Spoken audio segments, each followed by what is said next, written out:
IEDs. If I have 10,000 guard down there, that's an intimidating force. That intimidates. Let's say you're a cocaine dealer, and you kind of look like one a little bit. As do you. You look like a cocaine user, so yeah, we're even. I'm too thin, I know. I'm twitchy.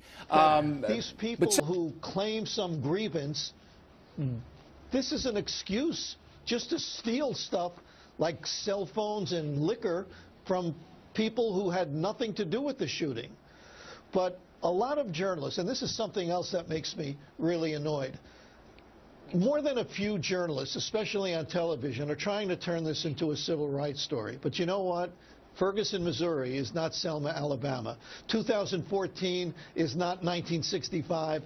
And Michael Brown is not Emmett Till or Medgar Evers or any other black person who was shot by a white bigot. Michael Brown that day stole stuff from a little convenience store and then roughed up the owner who was half his size. Michael Brown then thought he would get away with, according to the grand jury, with roughing up a cop. However, there are other people like Al Sharpton who have come to Missouri demanding this and that, agitating the situation. We've seen that over and over and over again. I don't even want you to comment on it. I just want to point out that he's there, and that's what he does.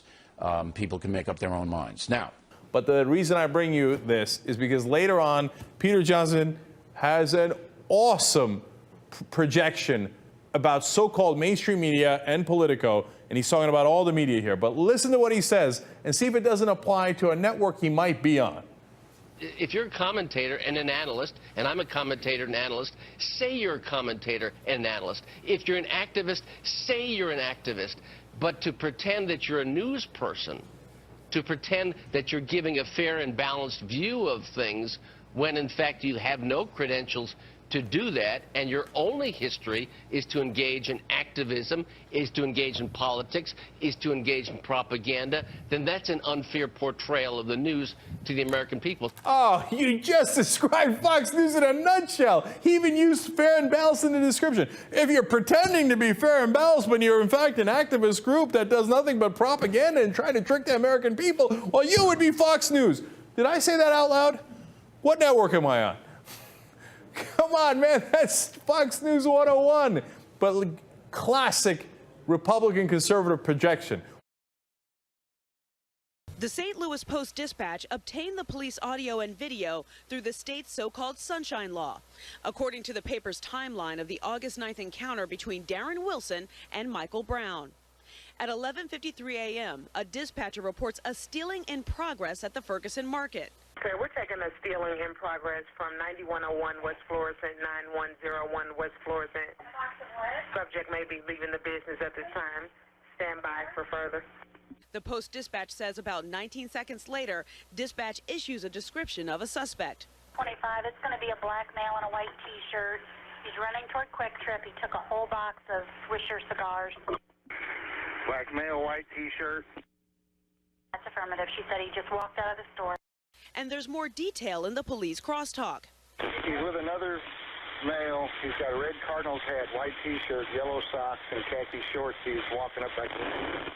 According to the paper, at noon, Officer Wilson reports he's back in service from another call. He then asks officers searching for the suspects if they need his help. 21 to 25 or 22. You guys need me? 7 seconds later, officers report the suspects have disappeared. Dispatch, can you relay? I couldn't hear him. He thinks that they disappeared. Sir. The paper says at 12:02, Officer Wilson responds. 21, put me on Canfield with 2 and send me to our car. On August 9th, Michael Brown's friend Dorian Johnson said they were walking down the street when Officer Wilson told them to get out of the road. According to Johnson, he and Brown told the officer they were almost at their destination and would be out of the street shortly. But Johnson said the officer grabbed Brown by the neck and drew his gun, eventually shooting Brown.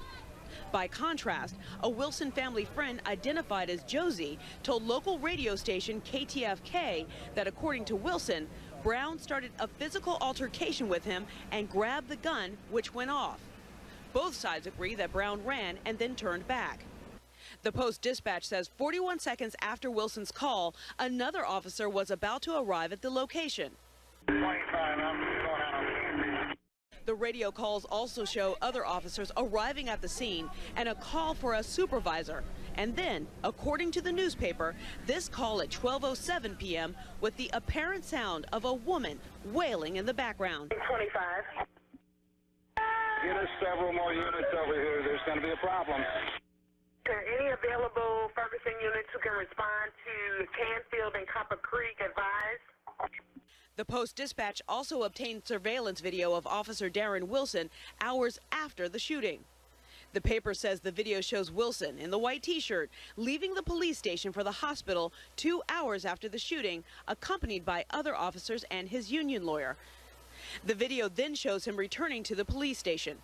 Stephanie Elam, CNN, Ferguson, Missouri.